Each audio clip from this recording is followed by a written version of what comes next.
some You room guys over wanna here come down? if you want. You could leave the cameras there, it's fine. But if you want, there's a lot of room over here. See an engine move out to the end if you want. Way out to the left. To the left. To the left. Are you able to get them all in the room? Are they in? Yes, sir. Are you okay? Thank you very much. We've had a tremendous 6 months, and we've had a tremendous 2 weeks, which now is, I guess, 3 weeks. And we have a tremendous group of people here that have done a great, unified, beautiful job. I want to, in particular, because of what she's gone through this last few days, done an incredible job. As you know, Christy, I'm going to ask you to say a few words about Texas. The first person there was the first person I saw on television was you, actually. And you've worked great with the governor, who's terrific. And you might want to tell a little bit about the trials and tribulations, but we appreciate the job that you and everybody have done. You had people there as fast as anybody's ever seen. So I really appreciate it. We all do. And maybe you could say a few words. Sure. Well, thank you, Mr. President. I want to thank you for your leadership. Texas is strong, and the people of Texas are incredibly strong. They've gone through something that is absolutely horrific, and it is heartbreaking to watch these families suffer the way that they are.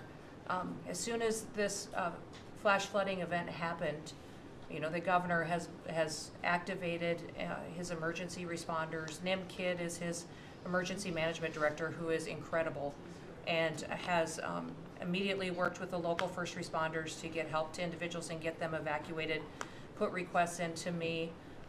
We deployed, sir, right away, as you know, because you and I were talking a lot during this time, the Coast Guard. We also had some assets out of Customs and Border Protection.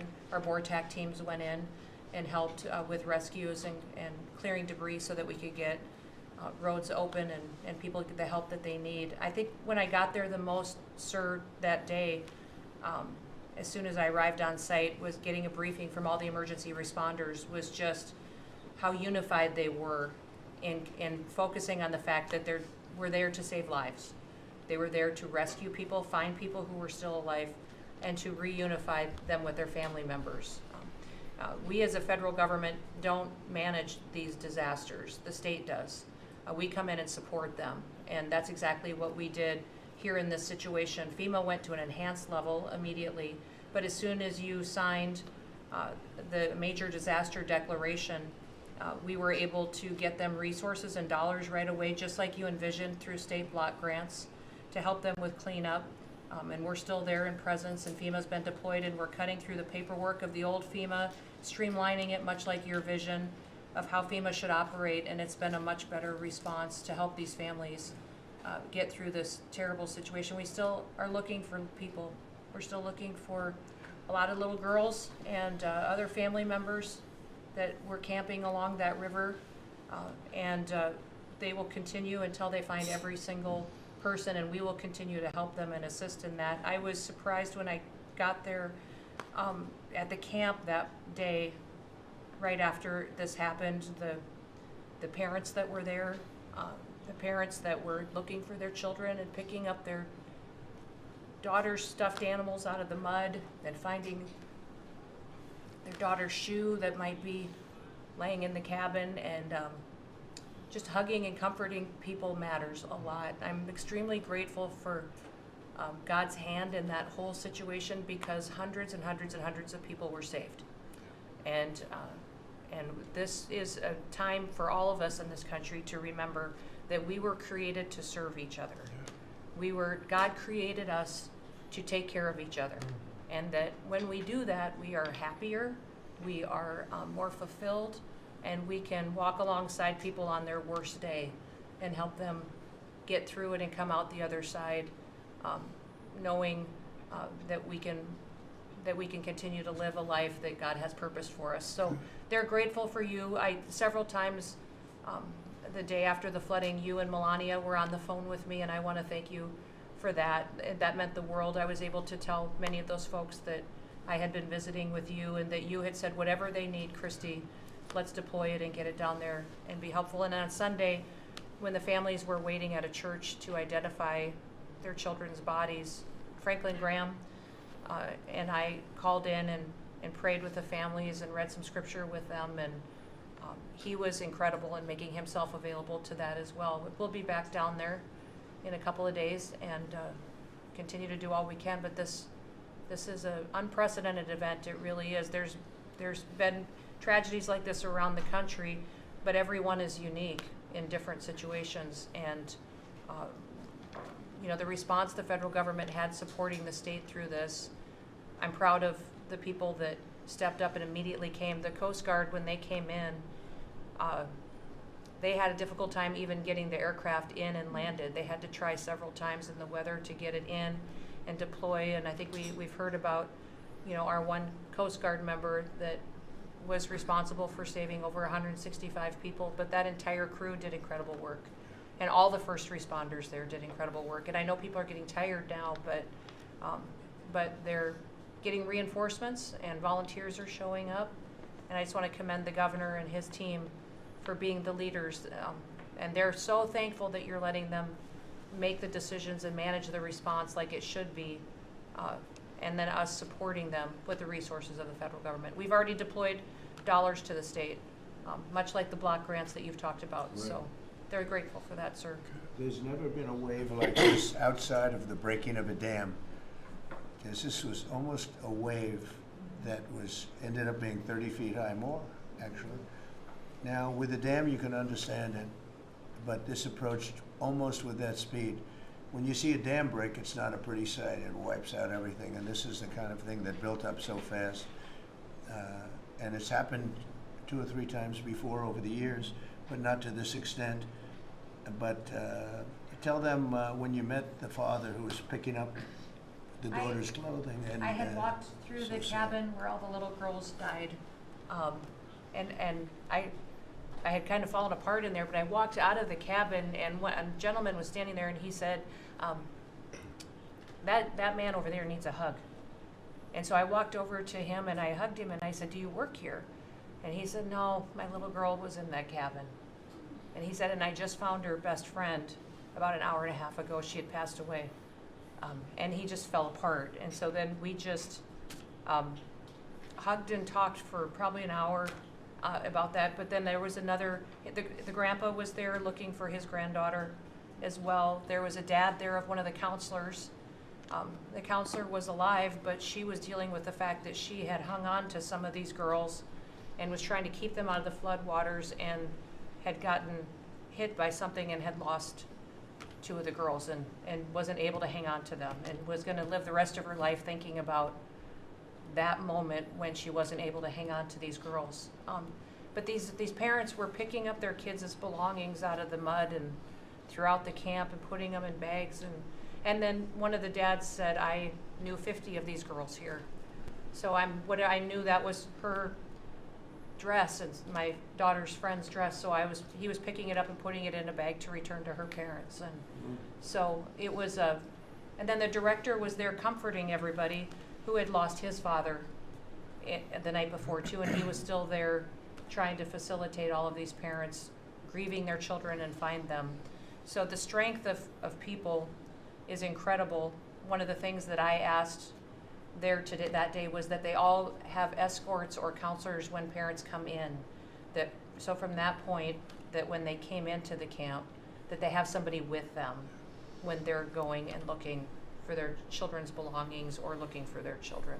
And so, very emotional, but also just so tragic. The relationship with Texas and the governor has been obviously very good for years with me, but the relationship with Texas and their first responders and us with our first responders and lots of other people, and we brought in a lot of helicopters from all over, and we had a lot of helicopters. It was actually dangerous, a lot of helicopters up there, but they were real pros, and they were responsible for pulling out a lot of people, and we got them there fast, and Texas had some good ones too, but the response has been incredible, and the fact that we got along so well, I don't know, I don't even think that's a political thing, but we got along so well, and it was so unified. I think a lot of lives have been saved. That could have been as bad as it was, and you could have lost double or triple. This thing was just really horrible. Well, congratulations on a great job, and appreciate it. I know you're going down. I'll be going down on Friday with First Lady. We'll be taking a trip, and we don't want to get in anyone's way because that's what happens. The president goes, and everyone's around focused on. I don't want anyone to focus on us, but it's possible they could have somebody saved still. There's a lot of areas. It's a big area, and it's probably unlikely at this point, but there could be. I mean, they're thinking there could be the possibility, but what a tragic situation. A good job, and we'll see you on Friday, and we'll finish out the day here. I think you've been reading a lot about, it's a terrible topic when you talk about financial after this, but we have a big country and we've been doing very well. The tariffs, as you know, are starting to come in at record levels. Tremendous amounts of money are coming in to our country. We never did that before. We're not used to it. We only have tariffs going out. We only adhered to the rules of other nations who charged us tremendous tariffs because we were led by stupid people or people without any business sense. And I'd like to ask Scott, you could maybe talk a little bit about how well we're doing with regard to the money coming in. And the big money will start coming in on August 1st. I think it was made clear today by the letters that were sent out yesterday and today. Go ahead, please. Yes, sir. We will have taken in about $100 billion in tariff income thus far this year, and that's with the tariffs, the major tariffs not having started till the second quarter. So we could expect that could be well over $300 billion by the end of the year. We don't agree with CBO scoring, but for those who do, the CBO scored tariff income over the next 10 years at $2.8 trillion, which we think is probably low.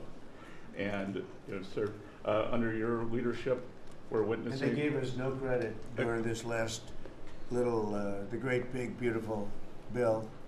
I always use the word great. I add that to it because it really is what it is. It's never been anything like it, actually. And I want to thank all the Republicans that voted for it. And I want to, scold the Democrats because they're voting for tax cuts. They're voting for no tax on tips, no tax on Social Security, no tax on overtime, and many, many other things far more important than that. Great health care. And frankly, every Democrat should lose their election because it was purely political to vote. They were told not to vote for it. So think of it, we got 218 to 2, and then with the Senate, we had 50 to 3. Democrats didn't vote at all, not one positive vote, with all of the good things in there. Economic development money, tremendous border money. Now you're loaded up on the border, and I don't think we're going to need so much of it because we had zero come in last month, so I'm not sure how much of it we want to spend. You may think about that. You may actually think about saving a lot of money because the wall's been largely built, and it obviously worked. But you may want to think about that. But so I think it's incredible when I watch the Democrats, and they have standard lines like they had Russia, Russia, Russia.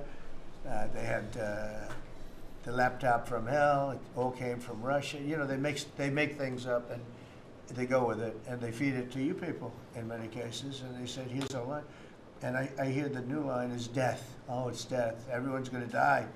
There's nothing to do with death. In fact, we're saving our country. Death is from allowing 25 million people into our country, of which 3 or 4 are stone cold, hard criminals.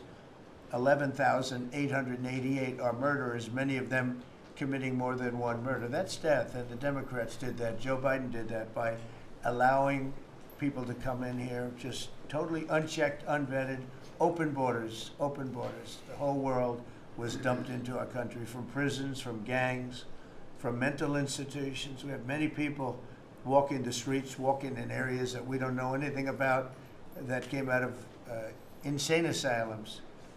They released the insane asylum population into our country, and it's amazing the job that you and Tom Holman are doing, by the way, on that. But we have to get them out, and we have no choice. We have to get them out, and we are getting them out.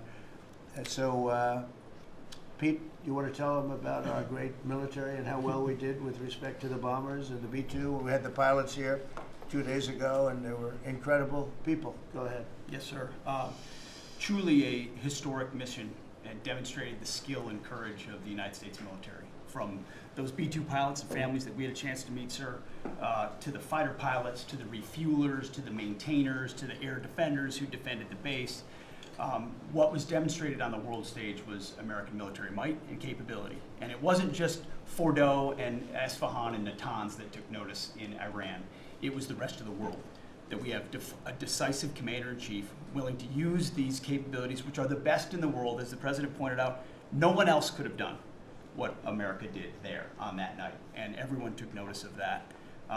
With the One Big Beautiful Bill, sir, we've got $150 billion additional to invest in Golden Dome and all the other weapons systems and stockpiles and shipbuilding priorities of yours. Another month, another historic recruiting bump. It's not just the Army and the Marine Corps anymore, it's the Navy, the Air Force, and the Space Force, all historically ahead of where they've ever been. So historic spirit inside the military. We had a chance to be at NATO, Marco and I, and see how the world responds to us saying it's time for you to shoulder the burden and take the lead for your continent. It only happens with President Trump leading, and we're proud to be a part of what's going on at the border, sir, with now a fourth national defense area where we're helping get to that number 0 and securing the border. But that mission, Operation Midnight Hammer, re-established deterrence. It reversed what happened in Afghanistan. You saw the debacle of what Biden allowed to happen in Afghanistan and what that did to our image. President Trump said, with Operation Midnight Hammer, we're reestablishing American leadership and deterrence, and we're proud to be a part of it, sir. And our so-called enemies were watching. They watched every minute of it. They watched. There was very few people that weren't watching, actually, but they watched every minute. It was a perfect military performance, the likes of which we haven't seen in a long time.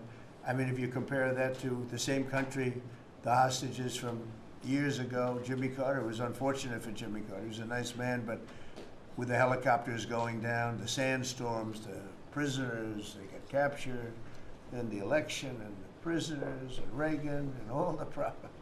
It was nothing but problems. And that was a failure. And ours was not only the pilots, I mean, those machines flew for 37 straight hours. They didn't stop. They went skedaddle. You know the word skedaddle? It means skedaddle. They dropped the bombs and somebody said, skedaddle. Let's get the hell out of here. And every bomb hit its mark and hit it incredibly. And as you know, the Atomic Energy Commission said it's gone. That place is gone. We had a lot of fake reporting, mostly from CNN, where the scammer writer, a writer for CNN, who should be fired, by the way, she was involved with the 51 fake intelligence agents, if you remember that. She did that story, created a story out of it. She created a story out of the laptop from hell, saying it came from Russia, but it actually came from Hunter Biden's bedroom, or worse. Just a scammer, and she's still at CNN, which is pretty amazing. But we'll ask you a question about her. But they came up with this concept that maybe the attack wasn't that good. Maybe it, and I saw it happen right after the attack. I saw this person on CNN. I actually watch. I like to watch the enemy. You learn from the enemy, and I watch because you have to know where they're coming from. And I watched her say, Anderson, you know, I'm hearing stories that maybe they didn't hit their target. Maybe it wasn't that good a hit. And you know, hearing stories. The next day it was a little more, and the next day a little more. After 3-4 days, she was saying, you know, I don't know. I don't think it was that. Except by that time, everybody knew it was hit perfectly. The evidence is in the planes. The evidence the pilots are the best evidence. But they actually came out of their plane because they were here the other day, and they said, it was so sad. We did such a good job. We flew into very dangerous airspace. I'll never forget, we were in the Situation Room, and they said they have entered Iranian airspace, and everyone took a deep breath because they had more missiles pointed at them, but the equipment is so good, it's stealth, way up in the air, and it was stealth, and they went right through that, and they sort of, by the time they found out they were there, they were already gone, That was the word skedaddle, get the hell out of here. But they were right in the most dangerous airspace in the world, and they took those big, beautiful, very fast, they're unbelievable planes. I mean, they become really beautiful works of art. I always thought they sort of were cool, but now they look better than just cool, don't they, huh? But they dropped the loads, and literally they would hit, if you look at this table, from here to there, they had a half a refrigerator door is the way to best explain it. Take a refrigerator door, average size, cut it in half. That was their target. They hit every single one. Then we had 30 missiles, Tomahawk, shot from submarines 300 miles away. Every one of them hit their target. It was a perfect mission. Then they came back, almost 37 hours. Every plane worked perfectly. The mechanics were here too. I said, you got to get the mechanics here. We didn't have any problems. If you remember, they had a lot of problems with the helicopters, but they did fly through a dust storm, which they shouldn't have done. Sometimes you say, let's go back and try it on a nicer day. Dust and sand don't work well with helicopters if you know much about helicopters, but that was a horrible embarrassment to us. Then we had Afghanistan, which I think was the most embarrassing moment in the history of our country, and we would have gotten out. I was the one that got them down. I would have kept Bagram, the big air base, which right now is controlled by China, one among the most powerful runways in the world, thick with concrete and steel.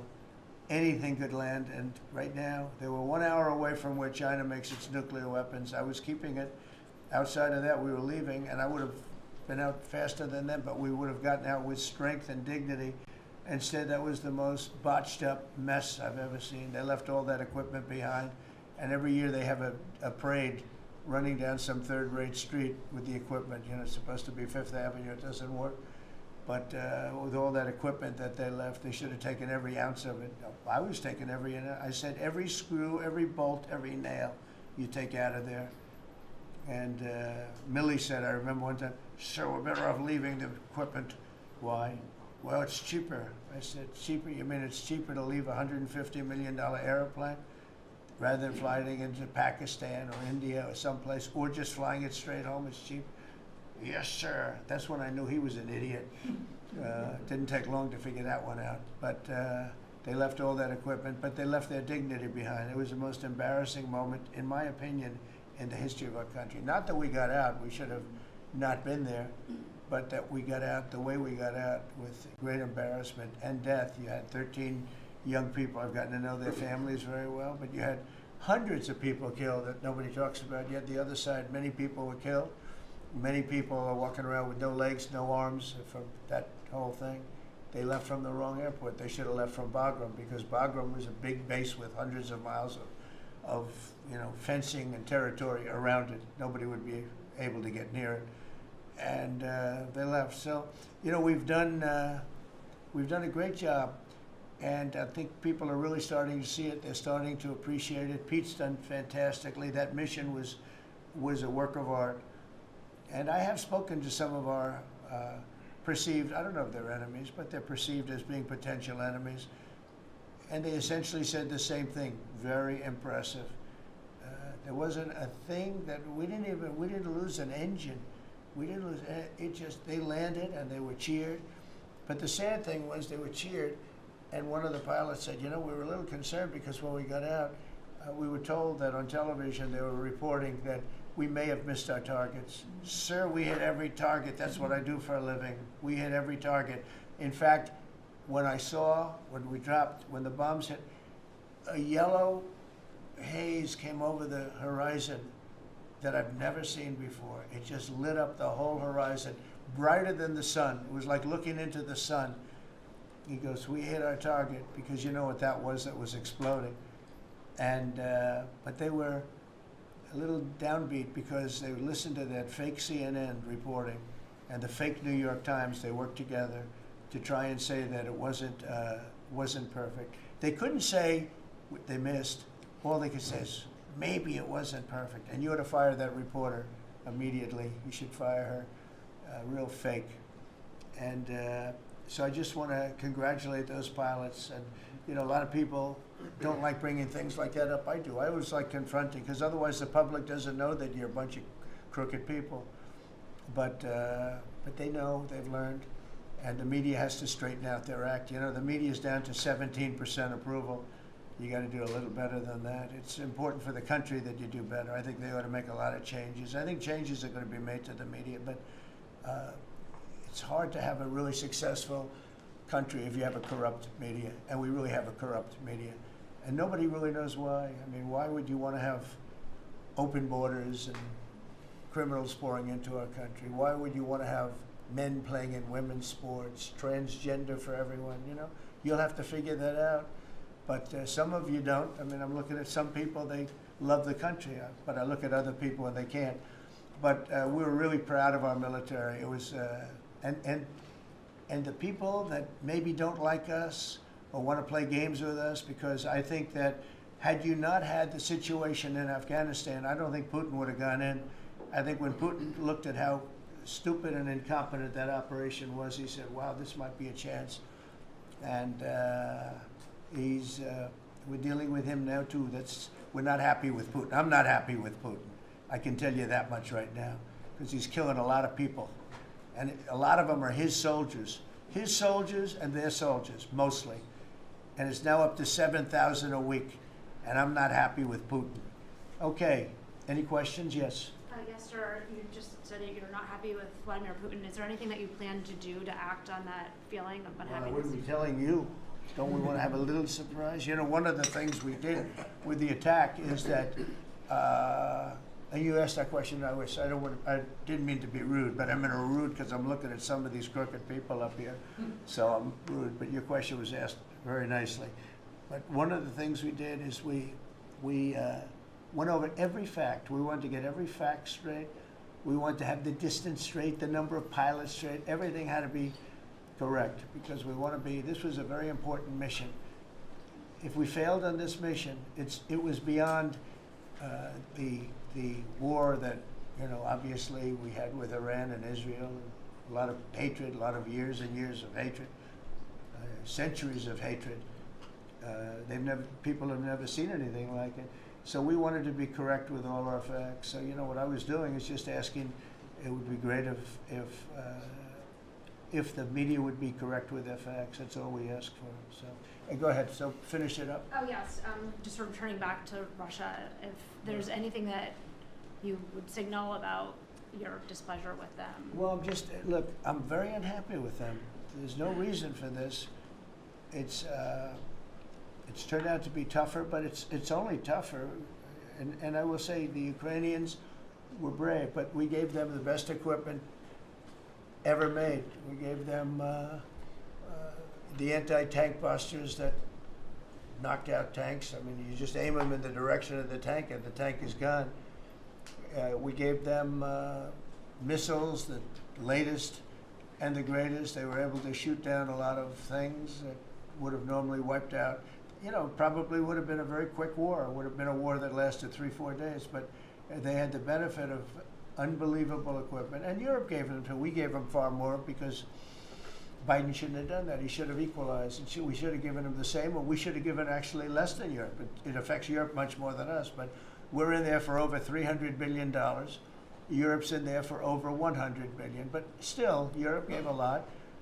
And I will say this, the Ukrainians, whether you think it's unfair that we gave all that money or not, they were very brave because somebody had to operate that stuff. And a lot of people I know wouldn't be operating it. They wouldn't have the courage to do it. So they fought very bravely. But we gave them the best equipment in the world. We make the best military equipment by far. There's nobody close. You look at other equipment from other countries, it's not even close. That's why everybody wants to buy our equipment. And that's why we're going to step up these contractors now that make it, and they're brilliant, but they make it too slowly.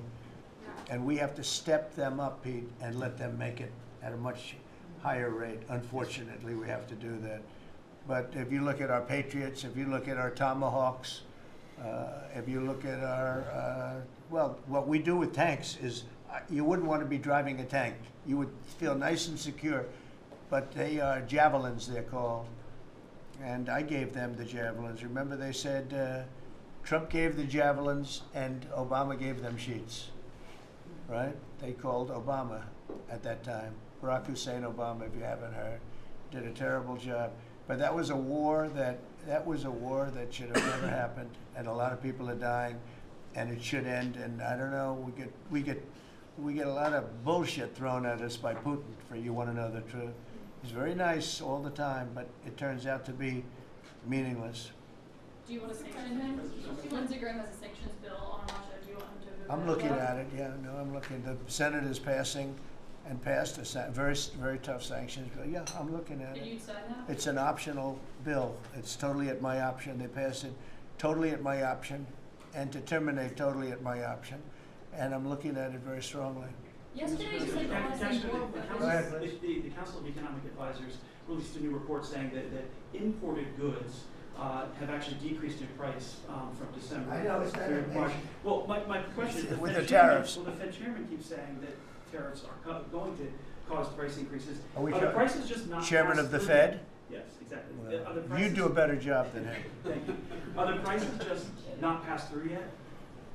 No, I think what's happening is everything's evening out. You know, when we charge, see, what people don't understand, the other countries have been charged, almost every country charges us tariffs. We had deficits with everybody for years, for decades.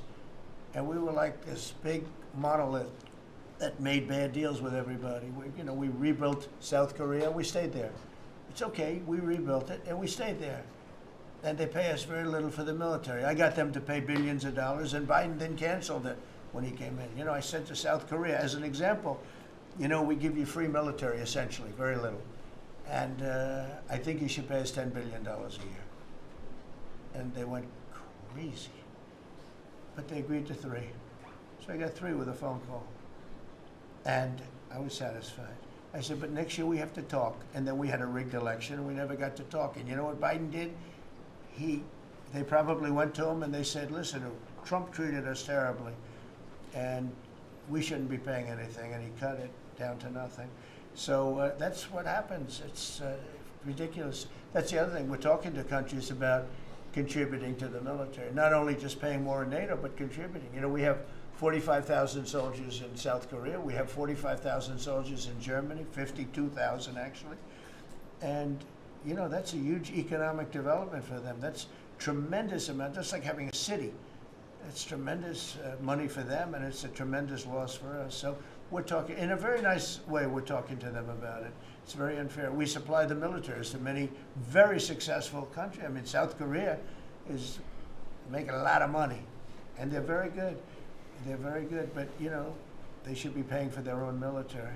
President Trump, can I ask you a question about Jerome Powell as well? And then the question to the Attorney General. Jerome Powell, and then I have a question for the Attorney General. Jerome Powell, who you've been pressuring to lower interest rates, he's facing accusations of lying to Congress, which is a potential crime about the Well, opulence. then he should resign immediately. We should get somebody in there that's going to lower interest rates. Do you want congressional Why don't you Republicans call to for his investigate- resignation? Do you want congressional Republicans to investigate and It's pursue okay and with punish? me. I think he's terrible. I think, look, we're paying, I call him Too Late. T-O-O, Too Late, like Too Tall Jones for the Dallas Cowboys, right? Too late. He's always late. But he wasn't late with Biden before the election. He was cutting him like crazy. It didn't help too much, did it? But he was cutting him like crazy before the election with Kamala and Biden. He was trying to get them in, I guess. I don't know. He was recommended by somebody that worked for me. I like you better. If I can ask the Attorney General a question too, President. Sure. Your memo and release yesterday on Jeffrey Epstein, Yes. it left some lingering mysteries. One of the biggest ones is whether he ever worked for a American or foreign intelligence agency.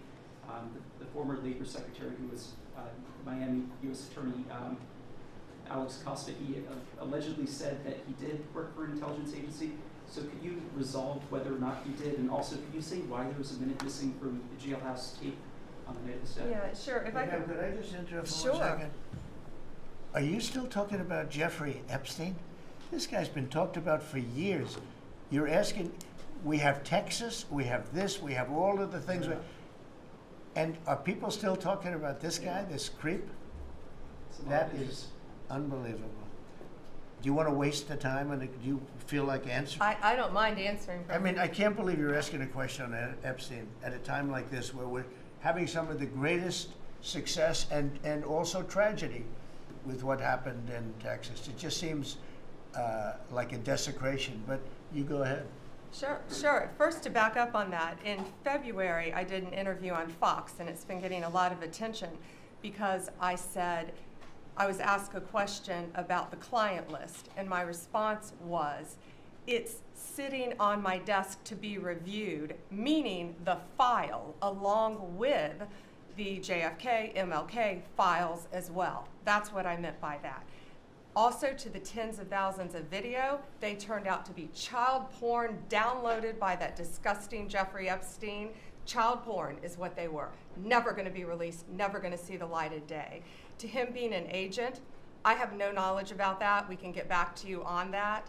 And the minute missing from the video, we released the video showing definitively the video was not conclusive, but the evidence prior to it was showing he committed suicide.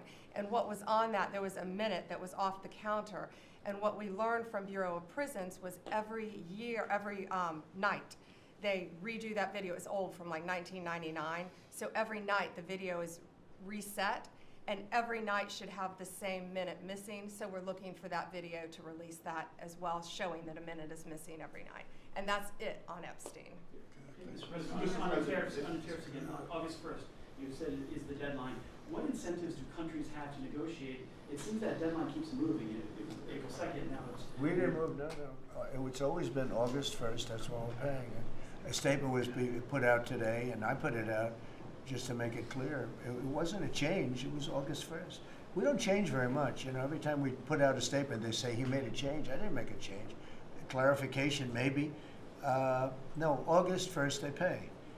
And everybody pays, everybody has to pay, and the incentive is that they have the right to deal in the United States. If they don't want to, they don't have to pay, and they don't have to deal here. But if they want to buy and make a lot of money and sell in the United States, they have to do that. If you go back and look at some of the good presidents, our country was the wealthiest, proportionately the wealthiest, from 1870 to 1913. It was an all-tariff country. We didn't have income tax. That came in in 1913. We had tariffs, and we had so much money we didn't know what to do with it. We had, we had a couple of presidents that were very, very strong. McKinley, I guess, more than anybody, but he was the tariff king. But he was very, very strong. It's sort of sad. He made a fortune for this country, became very rich, and then Teddy Roosevelt went out and vice president, and he spent the money. And they said Roosevelt was a great president. And let's say he was a great president, but the money was paid by McKinley with tariffs. Tariffs are charged by other countries at levels that are ridiculous. And I call those other countries, and every one of them is willing to give us everything now, by the way, just so you know. Sir, we'll charge you no tariffs, nothing. We'll give you everything. We'll give you access to our markets. We'll give you everything. Is that a correct statement, Scott? Yes, sir. Howard, would you say that's a correct statement? Exactly correct. It's like they just don't, because they're very spoiled, because for years they ripped us off and we didn't have a president that understood it, or Secretary of Treasury or Secretary of a lot of different secretaries are involved, but certainly Commerce Secretary was, not doing their job. I don't know about Kelly, she's small business. We'll keep it that way, okay? Her small business is bigger than almost all big businesses when you add it all up. But no, they are very respectful of our country. But the incentive is that they have the right to do business with us. Without that, they don't have the right to do business. And that would be okay, too. And with the next flurry of deals, Yeah, go ahead. in the next 24 hours, will we hear a flurry of deals? Yeah, we have a lot of them going out. But the deals are mostly my deal to them. We're picking a number that's low. We don't want to hurt them, and fair. We're picking a number that's lower than, in most cases, lower than what they charged us. But it's amazing when you've paid all this money for years and they get one president that's a little bit different and a little tougher on this subject, and they're willing to drop everything they've been charging us for years and years. We have countries going, we will have you don't have to pay any tariff to come in and do business. They're giving us total access to their countries. They gave us no access to the country. They say, well, you cannot go into our country. Okay, good. Now it's, we will give you total access and you don't have to pay any tariffs. But please don't charge us tariffs. And we don't like that deal. So the letters I send out are, we have made some deals. We can make a lot more deals. It's just too time consuming. It just makes it more complicated. And we can do things over the years too. You know, we're not hard line.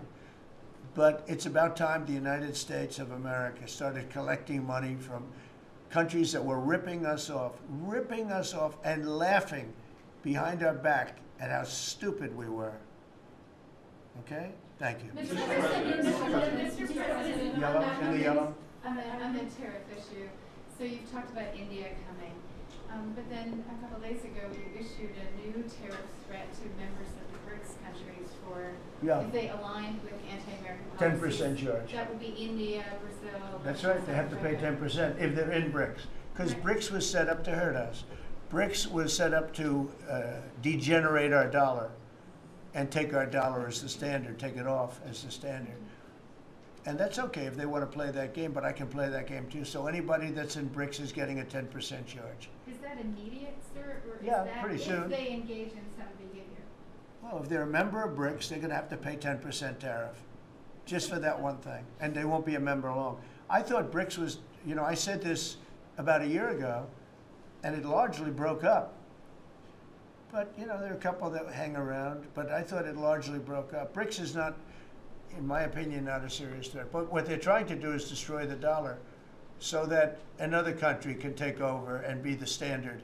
And we're not going to lose the standard at any time. If you have a smart president, you will never lose the standard. If you have a stupid president, like the last one, you would lose the standard. You wouldn't have the dollar as you. And if we lost the world standard dollar, that would be like losing a war, a major world war. We would not be the same country any longer. We're not going to let that happen. The dollar, you ever hear the expression, dollar is king? The dollar is king. We're going to keep it that way, okay? And I'm just saying, if people want to challenge it, they can, but they're going to have to pay a big price. And I don't think any of them are willing to pay that price. Thank you, Mr. President. Are you optimistic about reaching the tariff deal with the European Union soon? Well, the European Union has been speaking to us, Ursula and the whole group, and they've been very nice. They treated us very badly until recently. Now they're treating us very nicely. It's like a different world, actually. They've treated us very badly. They were among the toughest to deal with. Actually, in many respects, they were much worse than China. Look at what they do to our companies. They sue Apple. They sue Google. 17 billion they got from Apple on a lawsuit that they didn't have a case. They have, you know, judges that are European Union judges. And they ruled, they take so much money away from our country in terms of that, in terms of other things that they do. They're very tough. But now they're being very nice to us, and we'll see what happens. We're probably 2 days off from sending them a letter. We are talking to them. I just want you to know, a letter means a deal. You know, a lot of people said, we got 200 countries. We can't meet with 200 countries. We have a few trusted people that know what they're doing, that are doing a good job, but you can't do it. You have to do it in a more general way, but it's a very good way. It's a better way. It's a more powerful way. And we sent them a letter. You read the letter. I think it was well crafted. And mostly it's just a little number in there. You'll pay 25%, 35%. We have some at 60, 70. Those are ones with massive, you know, where we have massive trade deficits because they've treated us very badly. But I would say in every case, I'm treating them better than they treated us over the years. Don't you agree with that? I could have done much. I could have been much harsher. I don't want to do that. We want to have relationships, but in every case, they treated us far worse than I'm treating them. I'm treating them very good. I could go higher with the tariffs, but I don't want to hurt them. That's why when you just read it, you come up with the number. It's so incredible that prices are actually going down. Just so you know, when I got in, everyone said, "Oh, eggs are going through the roof." That was the first. I was in for about 4 days, and they started screaming at me about eggs. They said, "That's Biden's problem." I didn't know about eggs, but eggs went up about 5 times. You did a fantastic job, and we ended up shortly getting. In fact, for Easter, they said, "Go out and buy plastic eggs. You can't use real eggs." Well, we bought 200,000 eggs for the White House, for the Easter egg hunt that we have at the White House, and there were eggs. We had the price down, and now the price is lower than it was before. We did a good job with eggs, but we did a good job with groceries. Our prices are down in this country. A big part of it's oil. The oil, you had a couple of places last week, you had $1.99 for oil, for gasoline. Nobody thought they'd see that. I want to get it lower if I can, but we've done a good job. You've done a very good job. Do you want to say a couple of words about that, you and Chris, about what's happening with energy? Well, absolutely, but I would say on the pricing side, President Trump, the fact that you've endorsed and supported a policy of energy dominance, that sends a signal to the market that we're going to have more supply. You talked during the campaign about inflation being a country buster. You've broken in the back of inflation. In 6 months, among all the other things you've accomplished. We have no inflation. And we've got, and then heading into the 4th of July, these were the lowest gas prices at the pump in 4 years. And again, for Americans, this is like hundreds of billions of dollars that stay in their pockets because we lower the price of gas at the pump. And when we lower the price of energy, it lowers the price of food. It lowers the price of the clothes you wear. It's the biggest thing. It's the biggest thing. It's like a big tax cut. When you get energy down, every 50 cents is like a massive tax cut, and we've gotten it down much below that. You know, we had great energy, great low prices, everything else. When the election turned over, I'm trying to be nice about it. It turned over, shockingly, but nevertheless it happened. Energy started going up, and it went up really bad, and then he went back to the Trump policy. The problem was they didn't know how to do that, and he lost it. He lost that sucker. That big sucker was out of control, and his energy prices went way up, and that's what caused it. But it was also stupid spending. They spent money like, they used to use the term drunken sailors, but I won't use that term. Although it is very descriptive, I won't use that term. I refuse to use it. But they spent money at levels that nobody had ever seen before, and trillions and trillions of dollars wasted on the Green New scam. Greatest scam in the history of our country, other than maybe Russia, that might have been. But the Green New scam was the single greatest scam in the history of our country, and continues to be, but it's weakened badly. It's hobbling along because people are they're finally getting it. But they spent trillions of dollars on the Green New scam, getting nothing for it. Devised by a couple of young people that weren't even good college students, you know? Not even good students. Check out their marks.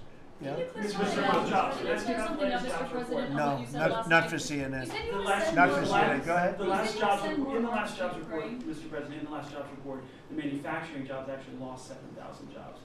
When will the investments that you've been talking about have an effect? Well, on they're the- building the plants now. About 7 have started. We're going to have hundreds started within a short period of time. Lee Zeldin, who may be the most important man in this room, I'm sorry, but he's the one that gets the permits. Where is Lee? He's the one that has to get the permits for the plants and the factories, and permits that used to take 5 years, he's getting in record-setting times. AI, we're leading China a lot in AI, and if we go with this, you know, I'm allowing the plants to build their own electric. I'm allowing them to become an electric utility, so they can produce their own electricity, because we need double to be successful with AI, which is the biggest thing now. We need double the electricity that we have, which is hard to believe. We need even more than that. And they're building plants with their own electricity substations.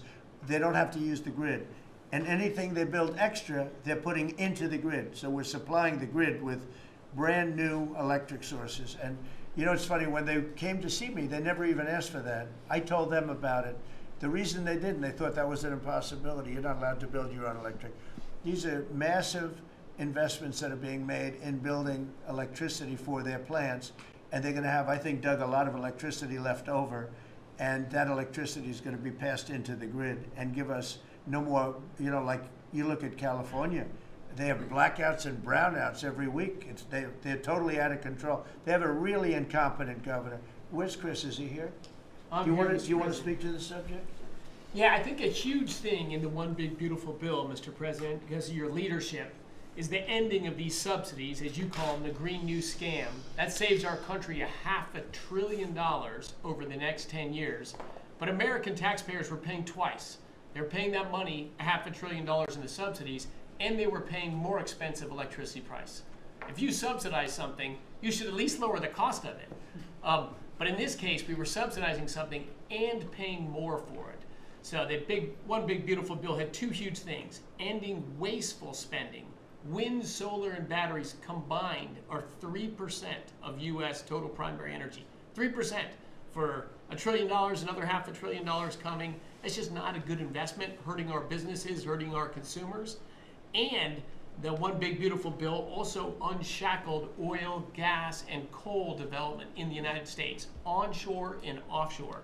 Secretary Burgum has been working tirelessly on how, by getting the government out of the way, private businesses will develop more resources in the United States, lowering costs for American consumers and making much better leverage for the United States to help our allies abroad and reduce the power of our adversaries abroad. So just a huge win on the energy front all around, and I thank you for your leadership. We're setting records now on energy, and there'll be nothing compared to what they'll be in about a year from now, but we're setting records. And wind is a very expensive form of energy. It's very bad for your beautiful surroundings, the plains and the valleys, and the birds are dying all over the place. You know, the whole thing is a disaster. They're almost exclusively made in China. Not that I have anything against China, because I don't have a great relationship with President Xi, but I asked him, how many wind farms do you have? He makes them, but they don't have a lot of wind farms, I'll tell you, very, very few. And wind is tremendously expensive and is very ugly. And if you own a house that's inside of a windmill, your house is worth less than half. And you hear noises. And interestingly, in New England, you probably read, where for 50 years they had 2 wells washed up, 50 years. And last summer, they had 14 washed up. Now, I'm not saying that's the wind farm that was built, but maybe it is, right? Probably is. It's tremendously expensive, and it can only be done with subsidy. You know, I know a man that's in that business, and one of the biggest in the world actually runs a company that builds these stupid windmills. And he said, I hate the business because it's the only energy where you need subsidy. He said, energy shouldn't need subsidy. You should make money with energy. So wind. The other one is the solar, those big solar fields. They're taking our farmland. Our farmers are like mortified by it. They hate it. It's very, very inefficient and very ugly too. You know, probably better than a windmill, but you go around and you see all these things that are 3 miles long by 3 miles wide, and you say, what the hell is that? And it's a lot of plastic from China. It's plastic, black plastic from China. No, we want to be smart. We're going with, look, China right now is building 58 coal-fired plants, 58 big ones. They have 62 on the books to build. We've reintroduced clean, beautiful coal, because you know you can do a lot with coal now. Clean, beautiful coal, and natural gas, and all of the other things that we have. But we don't want wind, and we don't want solar, because they're a blight on our country. They hurt our country very badly, and smart countries don't use it. Solar sounds good, I will say, and I like, on occasion, you'll see a roof which is made of solar brick, but it's a smaller use. We need the kind of thing that's going to fire up our plants, and it's not going to be wind, you know, that is very intermittent, as you probably know. But they've spent a fortune. They've spent trillions of dollars on this stuff, and I'll just give you one other story. A friend of mine is a very successful guy. He went back to see his mother in Minnesota, hadn't seen her in a long time, and he wasn't back for 10 years, which isn't a nice story. I mean, you don't see your mother for 10 years. She's got some difficulties, which I know the guy, he does have some difficulties. He's very successful, but probably not the nicest person. It was actually longer than 10 years, but he went back and he told me he wanted to go and look at the valley. There's a valley in Minnesota that he thought was so beautiful. And I hadn't seen it in a long time. He's driving along the road. He said, oh my, I'll use the word gosh, oh my gosh. He said, oh. He said, it looked like a junkyard. You had 159 windmills. They were all over the place. Some were old, some were newer. different companies, different shapes, different sizes, different colors. Many of them were terminated. Terminated meaning closed. You can't take them down because the environmentalists don't let you bury the blades because they're made out of a fiber they say is bad for the earth. So they want you to put them up, but they don't let you take them down. But many of them were turned off. He said it looked like a junkyard. Go to Palm Springs, California, and take a look at that pile of junk. And you go into a wealthy neighborhood. Before you get there, you have to ride through hundreds of windmills that are, most of them are turned off. They're rotting, they're rusting, they're 30 years old, 20 years old, and they have a very short life. You know, those windmills have a very short life, especially the ones that are in the nice salty Atlantic Ocean and Pacific Ocean where the salt just gets under that steel and decimates it. No, it's a horrible, horrible thing for our country. And I speak out. It would be nice to say wind, because it sounds so good, doesn't it, Doug? Wind, wind. But it's not. It's these ugly machines, and they're all made, you gotta see, some are a little taller, a little shorter. They're made by different companies. They have different stocks. They have different blades. They have different everything. It is so horrible. And if you look at smart countries, they don't use it. Smart countries don't use it. And we're now a smart country. We're not we're a brilliant country. We're not smart, we're brilliant now. We're gonna be a brilliant country. We have to be, because we have to catch up for some really stupid people that did a bad job. Yes, Brian? Yes, Mr. President, I've got a quick comment, some feedback as a native Texan, someone that I grew up bringing my kids to a camp very near the affected camp now. Thank you on behalf of Texas. I've gotten hundreds of messages that want to thank. If you're in the cabinet room, you can tell the president and his team on behalf of Texans, thank you so much for the quick response and the loving and the hugs. I saw that you gave. Two quick questions. I saw a Palestinian senator. His name is Schumer. He's a great Palestinian. No, he's a Palestinian. He's become a Palestinian. He's abandoned the Jews. But I saw him say, it's Trump's fault. Yeah, that's right. It's Trump's fault. He was actually, do you ever see John Lovett's The Liar? Where he goes, yeah, I went to Harvard. That's right. This was Schumer. He goes, yeah, it's Trump's fault. That's right, it's Trump. I actually saw that stupid guy try and blame it on me, and I said, man, that's a tough one to take. But his career is limited because I hear AOC is going to beat him, and she's no bargain either, by the way. Go ahead. Well, I'm just saying that's an example of an America First team effort to get this country back. So that's what America First looks like for the viewers watching us at home. My two questions. It looks like we have a rogue judge, an Obama-backed rogue judge that is attempting to block the funding to Planned Parenthood, which the big, beautiful bill cuts off the funding to Planned Parenthood. Any plans to challenge that? Good. Absolutely. Yes, we're on it. We're on it. And I texted, I believe, I talked to yesterday Secretary Lutnick and Secretary Besson. I reached out to you to let you know that we were on it in the big, beautiful bill. Wonderful. And then my I let her handle that question. Did you notice? I said, go ahead, handle that. It's all sent to her. Then my second question was Secretary Rollins. You did an amazing press conference today in front of the Department of Agriculture. You talked about the Farm Act and the need to get China out of our country, owning farmland. For the viewers at home that might have missed that, can you recap what that means to national security to make sure we can grow our own food? Well, thank you, Brian.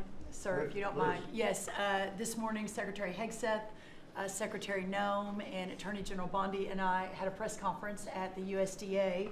I just happened to have a chart in case it came up, but obviously the Chinese owning of farmland in our country is a massive national security issue. And for the media, you can see the yellow is where all of the farms have been purchased over the last number of years. And the red is around all of the military bases where that farmland has been purchased. So this is a massive national security issue. The press conference this morning included 3 of our greatest governors as well, Sarah Sanders from Arkansas, Jim Pillen from Nebraska, and Bill Lee from Tennessee. The states have begun taking a leadership role to ban the purchasing of China farmland. Obviously, Congress needs to step up and catch up, and we're going to be working alongside of them as well. We had some of our members, great members of Congress there, but it is time. And I think that this morning was symbolic of many things. The first of this administration working every day to effectuate President Trump's leadership and unequivocal support of America First. But second, just how close we are as a cabinet. I don't know in any other administration that you'd have 4 cabinet members at the USDA on a Tuesday morning when it's about 110 degrees outside with the sun beating down on us talking about, sir, your vision. So I think it was a great day. It was just the start. There's an executive order coming and some other things coming behind that. But protecting America's farms isn't just about protecting our farmers. It's also about national security. So that's what we discussed this morning. I do want to say that I think we have had a really good relationship with China lately, and we're getting along with them very well. They've been very fair on our trade deal, honestly, and I hope we're going to have a great relationship. It's a big, strong, powerful country. We're more powerful than they are. We have much better military equipment than they do, but we are getting along with them very well. I'm getting along with President Xi very well. We speak often. And with all of that being said, and I understand what you're saying, but I think we're getting along with China very well. Mr. President, you have sent more weapons to Ukraine, as you said last night. Last week, the Pentagon paused some shipments of weapons to Ukraine. Did you approve of that pause? We wanted to put defensive weapons because Putin is not, he's not treating human beings right. He's killing too many people. So we're sending some defensive weapons to Ukraine, and I've approved that. So who ordered the pause last week? I don't know. Why don't you tell me? I think that's a question for the Go ahead. Mr. Yeah. President, on immigration, the Secretary of Agriculture did say this morning that undocumented workers would not be covered by any amnesty from working on farms. You had said maybe that the ISA folks won't go after those folks on farms. So which is it? There's no amnesty. What we're doing is we're getting rid of criminals, but we are doing a work program. Do you want to explain that, please? Yeah, this morning we talked about, of course this was a top of mind question, this morning we talked about protecting the farmers and the farmland, but obviously this president's vision of no amnesty, mass deportation continues, but in a strategic way, and then ensuring that our farmers have the labor that they need. Secretary Chavez-DeRimmer has been a leader on this. Obviously this comes out of the Labor Department, but moving toward automation, ensuring that our farmers have that workforce, and moving toward an American workforce. So all of the above. We've got to give the farmers the people they need, but we're not talking amnesty.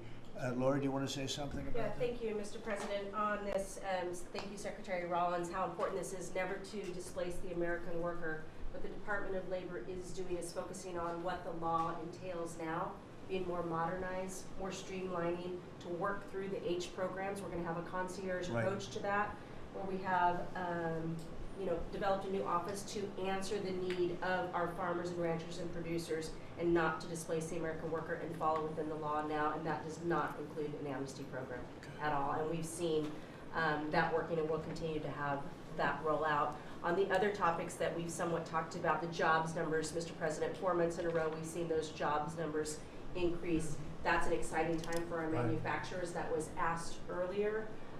We know it's going to take some time, but through that deregulation process that Lee and I are working on as well, the Department of Labor has rolled out 63 new deregulations that we're going to be moving through. In the first Trump administration, it was successful with over 30.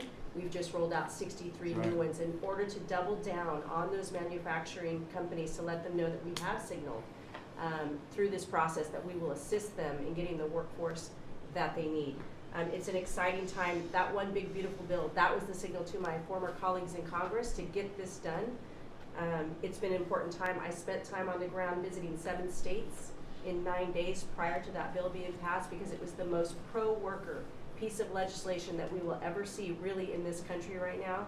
No tax on tips, no tax on overtime, no tax on Social Security. That matters to the American worker, because we don't want to take their money and give it back. We want them to keep more of their hard-earned dollars in their pockets currently, and that's what they're excited about. And as I move forward with these tariff talks, I heard a company, orthopedic company in Indiana, say to me, for the first time since you have taken office, Mr. President, their increase in their bottom line by 8% since these tariff talks have happened.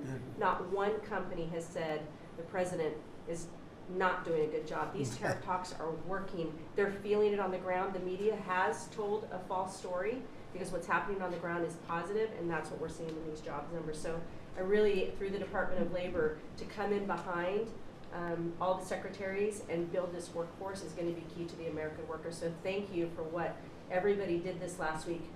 The One Big Beautiful Bill is a doubling down of this, and we're going to see these workers start to grow. And that apprenticeship program is going to be working. That's we'll right. have that It's gonna million be- apprentices across the country. We, as you know, we're building plants all over the country now, which you weren't building any plants 4 years ago. You weren't building anything. But those plants, when they open up, it's going to be, you'll see numbers like you haven't seen ever. I don't think in history you'll never see numbers like what we're going to see in the very near future. Many of them are building the plants. Some are just starting right now. You know, it's a brand new administration. But, and they wouldn't be here except for two things: November 5th, the election, and the tariffs. And frankly, I guess the election was more important because of the tariffs. I mean, another person wouldn't have done this. But they're coming in because of the tariffs. They have to, they're not going to pay 25, 30, 40, 50%, 70, and 100%. And we'll be announcing something very soon on pharmaceuticals.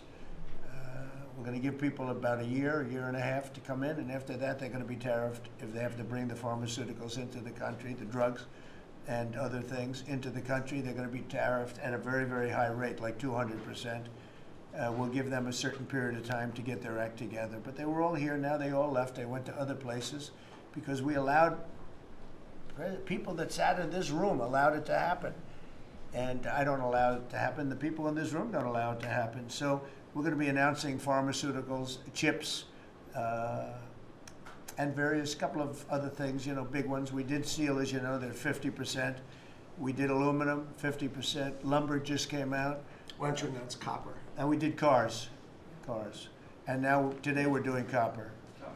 What would that tariff be on? The sexual tariff? I believe the tariff on copper, we're going to make it 50%. 50%. Any breakthroughs on See, I'm Gaza? glad he didn't question it, because Any I sort of thought, what would that be? That was a quick one. I didn't have much time, but he agreed with me. That's why he's Howard. Any breakthroughs on Gaza with the Prime Minister, and there's reports that you're meeting with Netanyahu again tonight? Is that Yeah, I correct? am. He's going to come over again tonight. We're talking about Gaza, mostly Gaza right now. It's he's been very unfairly treated. I think what they've done to him in Israel is very unfair, having to do with this trial. You know, he's a wartime prime minister, had an unbelievable outcome, and I think he's been treated very unfairly. But he's coming over later. We're going to be talking about, I would say, almost exclusively Gaza. We got to get that solved. Gaza is a tragic. It's a tragedy. It's a tragedy. And he wants to get it solved, and I want to get it solved, and I think the other side wants to get it solved. Steve, could you talk on that, please? We're in proximity talks now, and we had 4 issues, and now we're down to 1 after 2 days of proximity talks. So we are hopeful that by the end of this week, we will have an agreement that will bring us into a 60-day ceasefire. 10 live hostages will be released.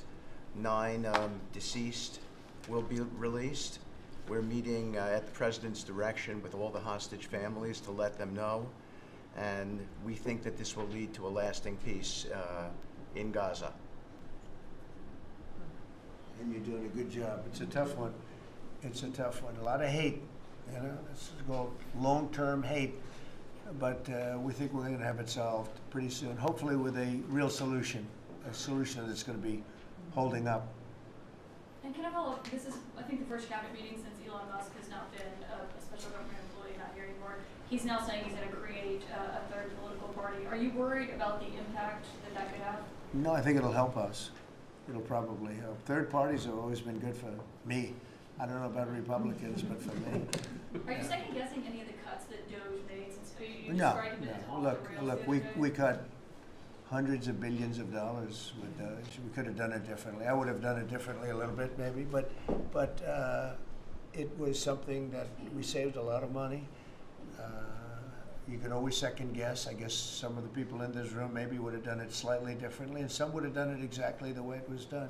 But it was dramatic, and it was important, and we found a lot of things like billions of dollars given to people for environmental protection, where they had $100 in the account, like in Atlanta, Stacy. And then you had another one with 20 billion here, and 20 billion here, and 2 billion here, and 15 billion. And Lee, you might want to mention just a couple of those things. We really got because of those. At the Trump EPA, the one big beautiful bill was filled with many big beautiful wins for the taxpayer. It delivered a sledgehammer to the Green New scam. Billions of dollars rescinded. So it's a big deal for the American taxpayer who sees money go through pass-throughs that are filled with self-dealing and conflicts of interest. They see unqualified recipients. They see reduced agency oversight, and they want accountability with their tax dollars, and they got it. So in the example of the Stacey Abrams connected NGO, they received $100 in 2023. They got $2 billion in 2024. They had to complete training on how to develop a budget that was put into their grant agreement. They, out of nowhere, started paying a CEO $800,000, a COO $450,000, 22 people making over 150 grand. Out of nowhere, this is tax dollars. So money go through pass-throughs, through other pass-throughs, through other pass-throughs, and we lose oversight over it. And you see that it's going to former Biden officials, it's going to former Obama officials, it's going to Democratic donors. And we're not here saying we want to take money from a left-wing NGO and give to a right-wing NGO. We want to give it back to the taxpayer. This is about us being good stewards of American tax dollars without any apology or regret. That's why President Trump was elected last November. Because there are a whole lot of people who maybe they hadn't voted Republican in a long time. Maybe they didn't even vote for President Trump the first time around in 2016, but they're regretting that vote from 2016 and they were making it right in 2024. So the one big beautiful bill gave us the tools to rescind billions of dollars more. We're seeing hundreds of thousands of dollars that'll get wasted per electric vehicle as an example of this money that was going through it. They gave $50 million to a group called Climate Justice Alliance. They say that climate justice runs through a free Palestine. The Biden EPA gave $50 million to a group that says that climate justice runs through a free Palestine. We say that if you're going to spend $1 in the name of remediating an environmental issue, then spend the $1 on remediating an environmental issue. We say that we can protect the environment and grow the economy. We want to help grow more baseload power in this country. So why is it that it took this long for this team to get assembled, to be able to fix the mess that we inherited? But gosh, we love showing up at our jobs every single day, first thing in the morning, because all day long we get things done for the American taxpayer. And Congress did its part last week by passing one big beautiful bill to deliver this accountability and to cut off the Green New scam. So maybe it's a bad day for Stacey Abrams. Maybe it's a bad day for all those well-connected Democrats getting paid off. But you know what? God bless America. Because at the end of the day, President Trump is here, J.D. Vance is here, and the greatest cabinet ever assembled to deliver that much-needed and highly demanded accountability. That was a very good answer.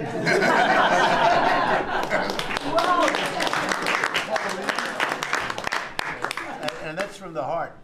That's from the heart. The Ukrainians have asked the International Court to go after Russia for using toxic chemicals in the fight. Germany and the Netherlands have had intelligence saying that. What does U.S. intelligence believe, and what do you believe about the use of chemical weapons? And would you agree that that's a case for the court? Well, there's John maybe to discuss it if you'd like, John. Well, Mr. President, obviously chemical weapons, if it's documented in its use, it's illegal. It's against all international laws of armed conflict and treaties. And obviously I can't share in this room with this audience the intelligence that I can share with you privately, but obviously you're not going to stand or allow for any violations of international law by anyone. That's right. Thank you. Could I ask Sean to Department of Transportation, Sean Duffy, former great congressman, very popular, decided to go out and make a couple of bucks. He made a lot. And he got bored with that, though. He likes serving people better, the people. And could I ask you to just discuss a very important subject to me, and that's the modernization of our equipment at airports so that planes aren't crashing into each other and bad things don't happen. It should have been done many years ago. We were going to do it, and then the election precluded that, unfortunately, but we're doing it now. Could you tell them where we are? Yeah, if I could start with Newark. You guys all covered what happened in Newark. We had outages for a couple of 30-second outages a couple months ago. We have, in 2 months, Mr. President, it's historic speed, laid new fiber lines for communication and tested those in the next month. So those new lines for the Philly TRACON that controls the Newark airspace, they're up and running. Lightning fast speed. June was the most on-time June ever in the history of Newark for air travel. So that's going incredibly well. By the way, we shouldn't have dealt with this because Joe Biden and Pete Buttigieg had moved the center from New York to Philadelphia. They didn't test the lines. They didn't do the work, which is what brought us all these problems. But in the big beautiful bill, we got $12.5 billion. This is a historic investment in air traffic control. And so what the money is going to allow us to do is move from copper to fiber all over the country. So new copper lines. We think we can do that in 1.5 to 2 years. We have radar that dates back to the 1950s, some of it from the 60s and 70s. We get brand new radar across the country as well. We have some infrastructure money to build TRACONs and centers, the en route centers that control the traffic across the country. So this is a massive new start to rebuild air traffic control. And again, this is dilapidated. Americans think that their government takes care of them and makes the investments that are necessary to make the country work. And for 30, 40 years, the investments weren't made. And so under your leadership and direction, we are making those investments. And per your direction, right now we are interviewing what we could call a general contractor or an integrator. One company to manage. It's a massive project. The FAA is not qualified to manage this kind of a project. So we are now going through the process of finding who that one company will be to manage the whole project. We'll interview those companies together and make that selection. So we'll write one big beautiful check to one beautiful company that'll be responsible for this whole build. But if I just make one last point, this is not enough money. We're going to need more.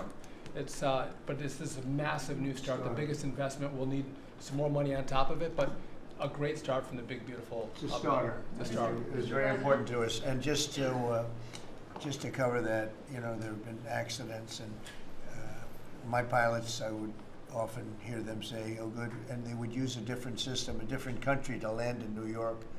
They'd use the radar and other things from a different country. I said, "What's that?" He said, "Oh, our system is so bad." And I knew that. We were all set to start, and Boot Edge came in, and what they did was so crazy because they hooked it copper into fiber, into steel, they had all different systems. They had hundreds and hundreds of contractors, different contractors for different airports. They spent billions of dollars, and they made the system worse because you can't hook copper into fiber. It doesn't work that way. You just can't do it. It's not doable, but they tried to do it. Didn't work out too well. And in the end, it was just a complete disaster. We want to have one great company. Now, Raytheon's going to bid, IBM's going to bid. We have 5 or 6 bidders that really are good and do this stuff. And we want one, because I know about overruns. I look at the railroad out in California, headed up by one of the worst governors in our country, who I used to get along with actually, but he's just, when you lose 25,000 houses and you would have had your cities burned down. If we didn't step in, Los Angeles would have been burned to the ground. But you look at that, and I said, I really know how to build. And you got to have one guy, one contractor, one great one, whether it's IBM or Raytheon is good, but you have 4 or 5 that are really, really great, and they're all bidding against each other. But you don't want to have one doing the wire and one doing the digging and one doing the demolition and then they're all saying they all blame each other because they're saying they were late and therefore you have to pay me millions of dollars more money. I know the system so well, and we're going to have a great company do the whole thing. We're going to get a fantastic price. Maybe we'll get them. They're very big and very strong, and maybe we'll get them to make a contribution toward getting it done at the right price. But we're going to have a great system. When we finish, we will have the best system on earth, done by one of the 2 or 3 best companies. There are only a few companies can do this. This is not. But if you would have seen what this other group did, they were going crazy. They had, I heard 3,000 contractors, and then when it all came together, guess what? It didn't work. It's a disaster. So we're going to have in a pretty short period of time, it's going to take us about 2 years to build it, and we'll have a contract given out probably over the next couple of months. We have some great bidders, some great companies that want to do the job. You're going to have great air traffic control. Can I just make one last point of this? So the last administration signed a contract with an American company to fix the copper to fiber, and that contract was a 15-year contract. The system is failing today, but that's how idiotic and incompetent the last administration was. And under your leadership, we're saying, listen, we don't have time. We don't have 15 years. We don't have 5 years. We have to do it right now. And so the president always talks about on time and on budget. We have embraced that. We are going to be on time and on budget. And by the way, you mentioned a train out in California. Stay tuned for, probably give us 5 days and you'll have an answer on what's going to happen with the $4 billion that we potentially have invested on a train that's going to go nowhere.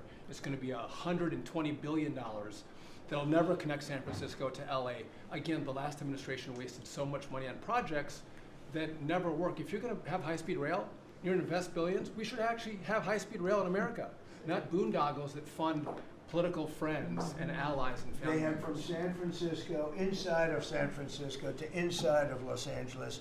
Should have never been built because airplanes do it better. And you could drive it. You could drive it. No problem with driving it. The roads aren't even crowded. So they were going to do this. Somebody's idea. Somebody got paid off a lot of money and they started it. It was going to cost a very small amount of money. And it ended up costing literally hundreds of times what the original. And now what they did is they said, well, going into the city is too big a deal. So we'll leave it 25 miles short of the city. So now they're leaving it. They're not going to finish it, really. It's not the same project. So now they're leaving it outside of San Francisco and outside, short of each. They just want to get it done, and I've never seen cost overruns. You know, if you have a cost overrun of 10%, you should be ashamed of yourself. 20%, you should not do any more jobs. This is a cost overrun of 2,000%, something like that. It's unlimited, and it's not finished. And maybe it will never get finished. And I told Sean, look at it from every standpoint, but we don't want to, you know, we have federal money going into that, and it's like throwing it out the window. So whatever you can do to stop it. $15 billion and not one track has been laid.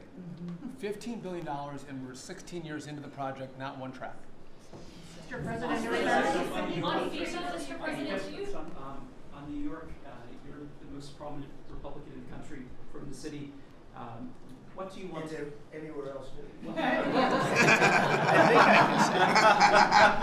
I don't want to be a wise guy. Perhaps I can. Maybe Marco. But how do you want Republican voters in the city to vote in the upcoming mayoral election? Should they vote for Eric Adams? Should they vote for Sliwa? Should they pick someone else? Look, number one, you have a communist running, and you shouldn't vote for him. He's a disaster. He's leading. He's got the Democrat nomination because that shows you where the Democrats have gone.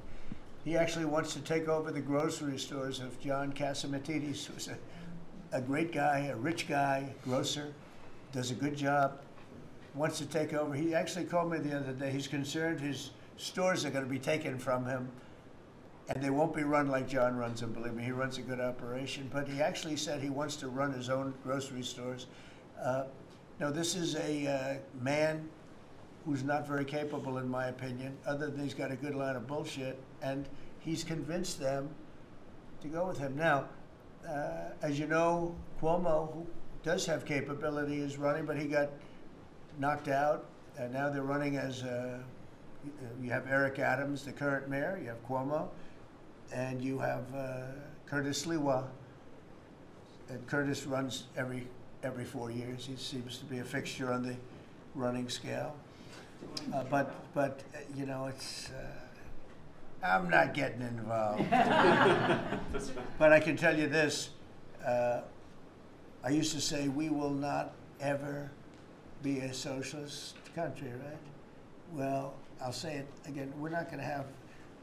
if a communist gets elected to run New York, it can never be the same, but we have tremendous power at the White House to run places when we have to. We could run D.C. I mean, we're looking at D.C. We don't want crime in D.C. We want the city to run well. Susie Wiles is working very closely with the mayor, and they're doing all right. I mean, in the sense that we would run it so good, it would be run so proper, we'd get the best person to run it. The crime would be down to a minimal, would be much less. And, you know, we're thinking about doing it, to be honest with you. We want a capital that's run flawlessly, and it wouldn't be hard for us to do it. And we've had a good relationship with the mayor, and we're testing it to see if it works. But New York City will run properly. We're going to bring New York back. I love New York. You know, I loved New York for a long time. Then we had a bunch of crooked people in there. You have an attorney general who's a total stone cold crook. New York State, Letitia James, a total crook. All they do is want to go after political opponents. They do what's ever expeditious for them. She's the one that took out Cuomo because she wanted to run for governor, and then she ended up getting 1% of the vote. She polled at 1%. She dropped out, went back to attorney general. You have a lot of crooked things going on in New York. We're going to straighten out New York. Maybe we're going to have to straighten it out from Washington. But when I see a communist who has actually gotten a Democrat, pretty much gotten the Democrat nomination, they also went to that new form of voting, which is a beauty. You go in there in third place, you come out in first. That's that form of voting that they have gone to. You know what I'm talking about. It's not too good. We're going to do something for New York. I can't tell you what yet, but we're going to make New York great again also. We're going to make it great again with the country. What we've done in this country in the last 6 months, nobody has ever seen it. And I told the story, the King of Saudi Arabia, I was over there. They gave us $5.1 trillion between Saudi Arabia and UAE, Qatar. 3 stops, $5.1 trillion coming into our country as an investment, biggest investment ever made. And it's all going to good stuff. I mean, all real, big, good stuff. Energy projects, big, big things. But they all 3 told me essentially the same thing. We thought your country was dead, and now you've got the hottest country in the world. We're right now riding the hottest country. We all, and you can all be proud of it. We're in the hottest country. This is the hottest country in the world. There's nobody close. Made hotter by some great pilots and great machines that nobody else has. Those great, big, beautiful machines, they rode those machines right into the toughest territory, and nobody knew what the hell happened. And then they hit their targets perfectly, and it was complete and total obliteration. And that's why that war ended, Steve. They told me that's why the war ended. The war ended when they saw that, it was over. And we're very proud of it. But we have the hottest country in the world right now, from a country that was close to dead. And if I didn't win, if you would have had the other person win, we all know who she is, whether it was she or Biden. They're the same. He may have been more competent than her, and that's hard to believe, right? But if you had that ideology in, I don't believe you would have had a country anymore. I think you would have had a country that was broken up. But we had a dead country. Now we have the hottest country in the world, and everybody knows it, and everybody said it. Mr. Vice President, do you have anything to say? Well, thank you, Mr. President. I just want to say that I'm very proud of the whole team.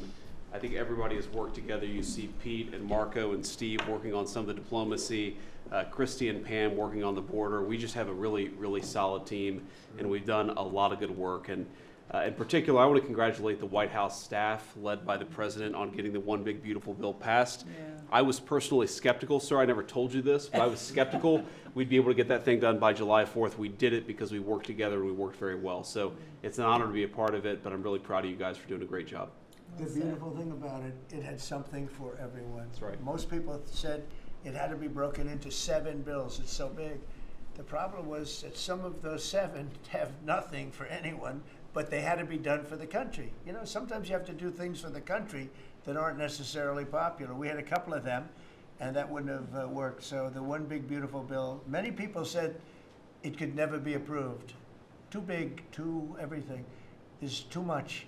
but it had something very big and very important for everyone, and it's great for the country. And remember, the Democrats have come up with a false narrative, just whatever. It's just a line that they send to everybody and that they print. I think in the case of this, it's death, death.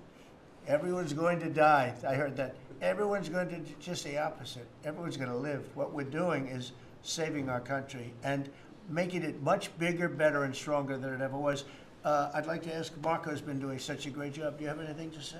Well, it's just going through a list here, Mr. President, and I think the Vice President's pointed out to the great team you have, and all these achievements that have happened domestically.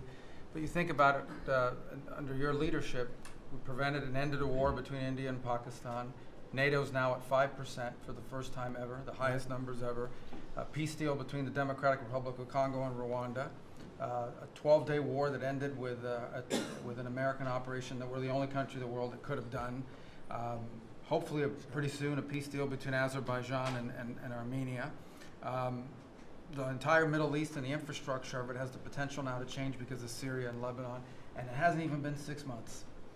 Sure. It hasn't even been 6 months, so it's a a great lot. testament to your leadership in this team. Well, thank you very much, and you've done a fantastic job.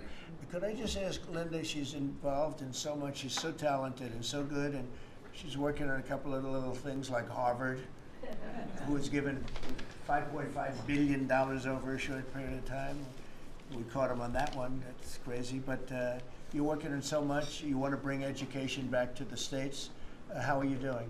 Well, absolutely, and thank you for the opportunity. I think on the big, beautiful bill, what we saw, with school choice, that's finally on a national basis at the state level, but there are opportunities now for scholarships more and more often for kids who are in schools. It's going to be a big turnaround. I think one of the biggest accomplishments we had over the past week was University of Pennsylvania with the Title IX ruling that Leah Thomas was stripped of her title. Riley Gaines and Paula Scanlon and other women who have stood, so strong against men and women's sports.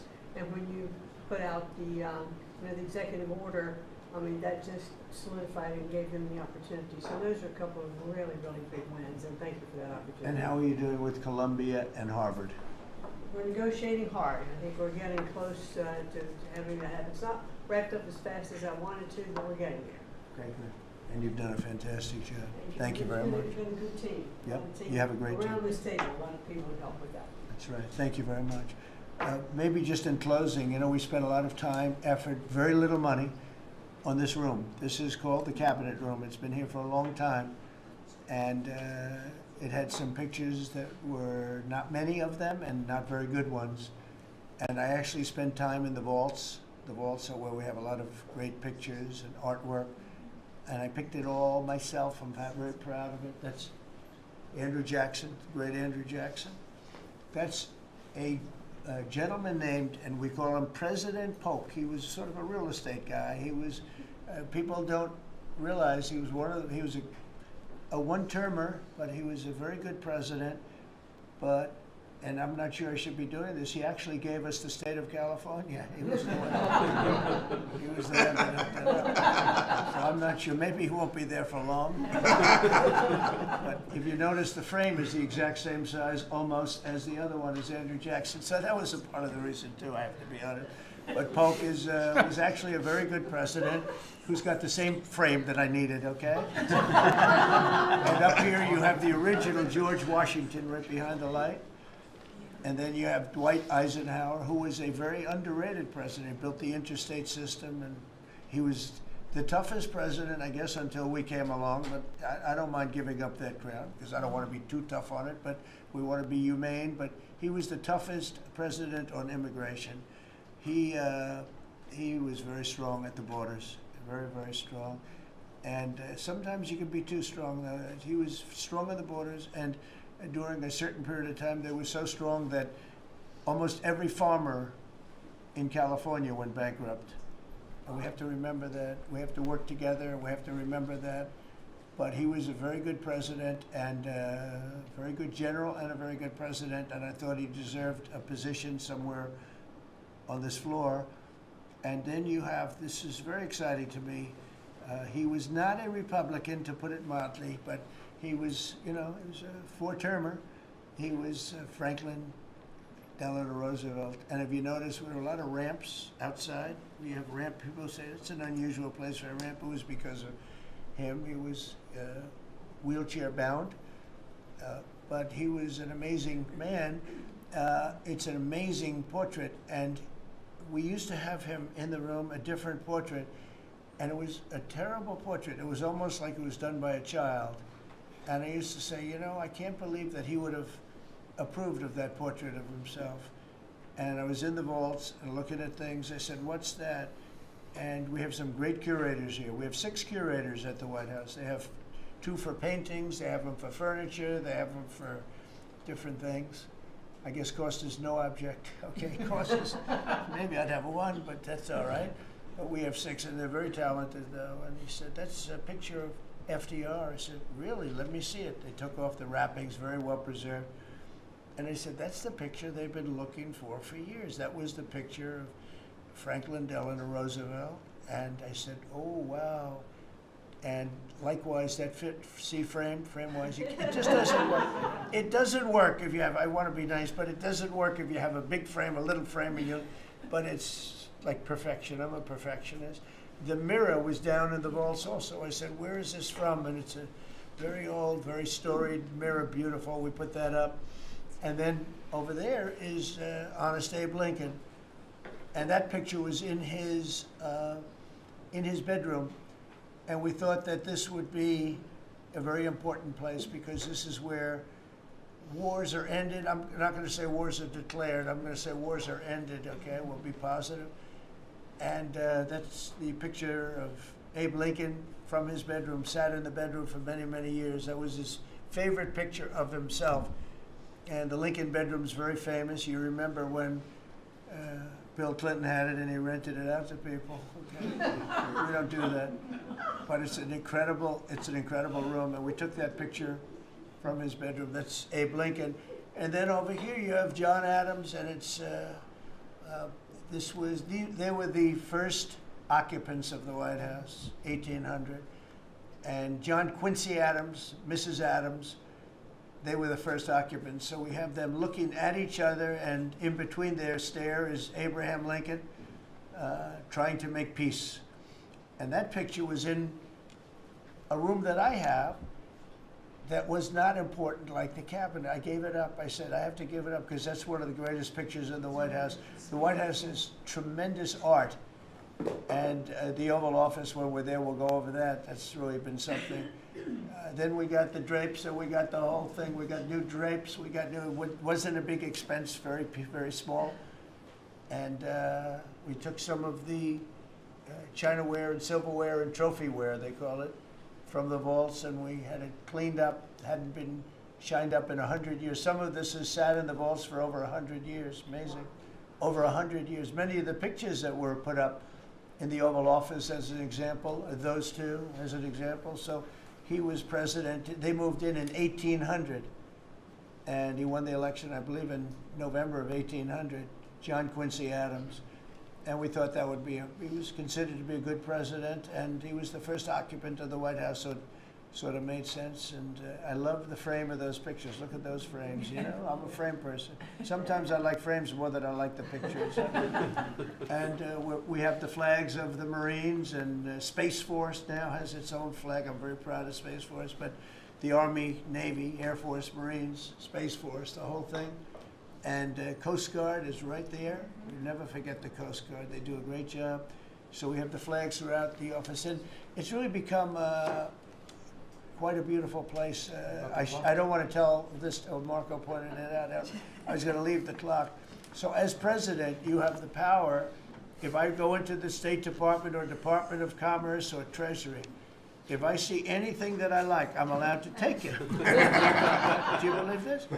So I'm in Marco's, I see this gorgeous clock, grandfather clock, and there it is. I said, Marco. He didn't know about it.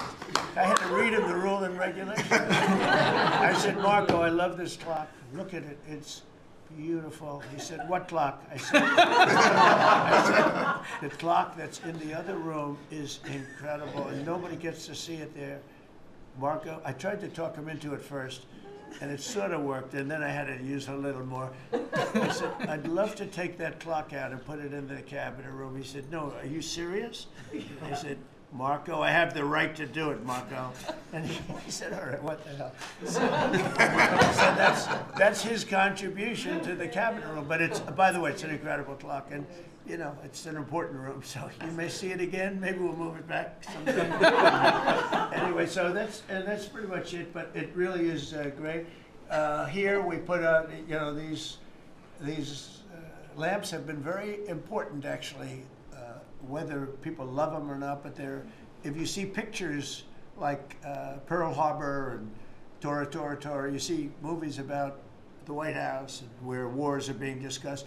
Oftentimes they'll show those lamps or something like those lamps, something that looks like them, probably not the reals, because I don't think they were allowed to. This is a very important room. This is a sacred room, and I don't think they made movies from here. You never know what they do. But they were missing medallions. See the medallions on top? They had a chain going into the ceiling. And I said, you can't do that. You have to have a medallion. They said, what's a medallion? I said, I'll show you. And we got some beautiful medallions. And you see them. They were put up there. It makes the lamps look better. So we did these changes. And, you know, when you think of it, the cost was almost nothing. We also painted the room a nice color, beige color. And it's been really something. The only question is, will I gold leaf the corners? You could maybe tell me my cabinet could take a vote.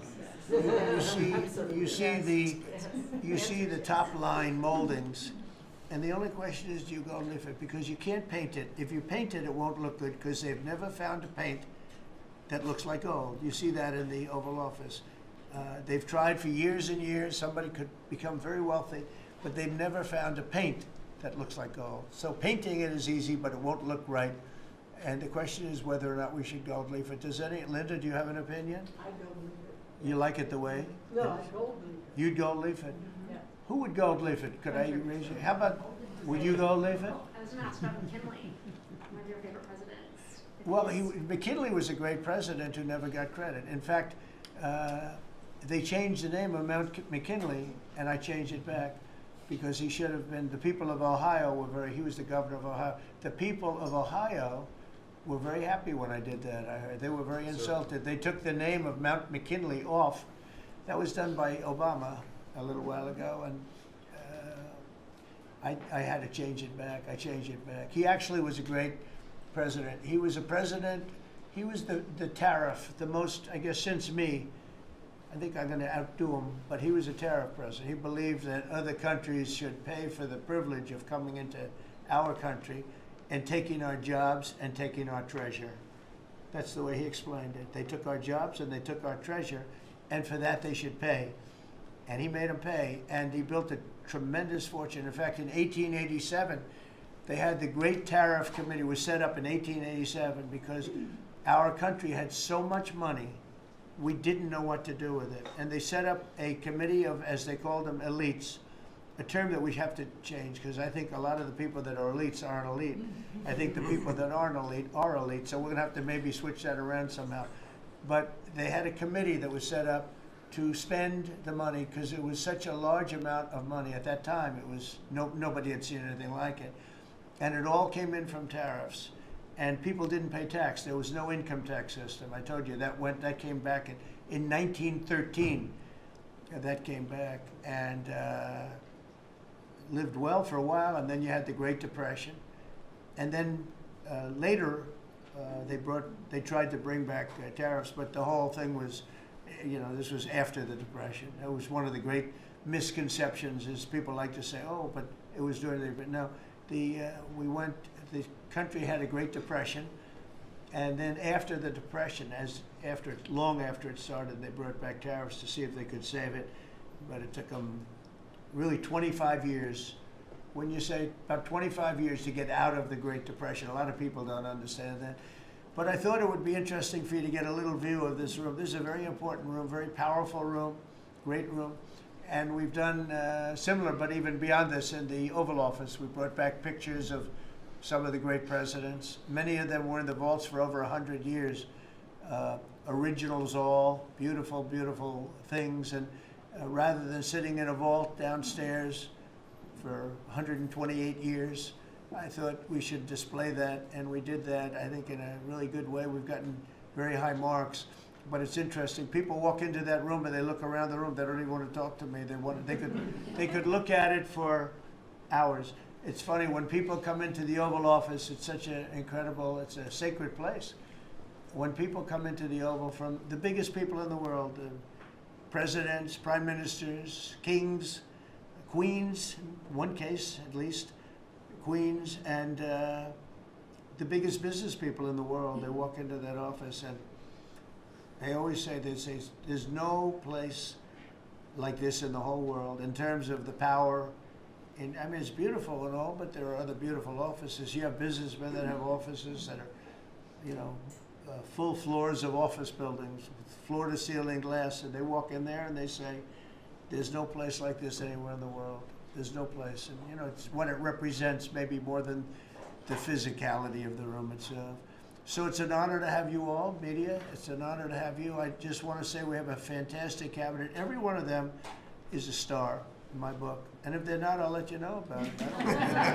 I'll throw them to the wolves. I'll throw them to the wolves in 2 seconds because our country comes first, right?